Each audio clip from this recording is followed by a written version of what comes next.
Reporters in Crisis by Antoine Lloyd. Me. So first we're going to start off with what reporters and who. So first it was Gerald Fishman, who was an editorial columnist. Rob Hiassen, who was an editor and a columnist. John McNamara, who was a journalist. Wendy Winters, a sports reporter and an editor. They were all working under Capital Gazette. Now what happened? There was a gunman named Jared W. Ramos who came into the Capital Gazette offices in Annapolis, Maryland, and shot and killed 4 journalists and a sales assistant who goes by the name of Rebecca Smith.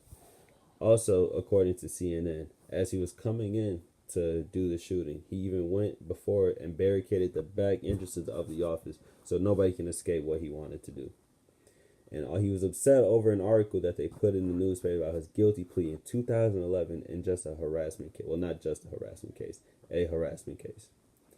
According to ABC News, Tom Marquardt, a former editor and publisher of the Capital Gazette, told ABC News that Ramos had previously filed a defamation lawsuit in 2012 against a newspaper following a story about a harassment case in which Ramos was the defendant.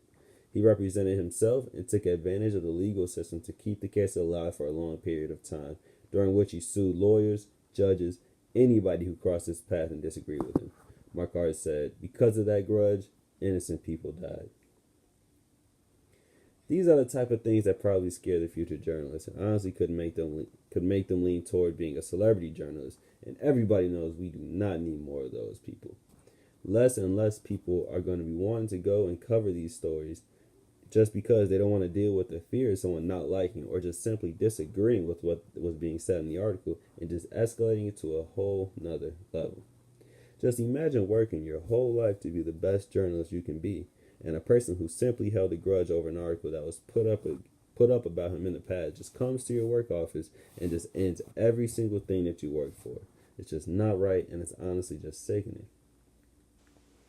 Now, what happened to the shooting? According to ABC News, Jared Ramos, who was a 38-year-old resident of Laurel, Maryland, has been charged with 5 counts of first-degree murder, court's records show. A judge ordered on Thursday that Ramos be held without bond because he has reasons to believe the man is a danger to another person and community. The judge also ordered Ramos to go to the state's maximum security psychiatric hospital for a mental health evaluation just to make sure that he can stand trial and also just understand exactly what he did and why it was wrong. And then sources, and that is all.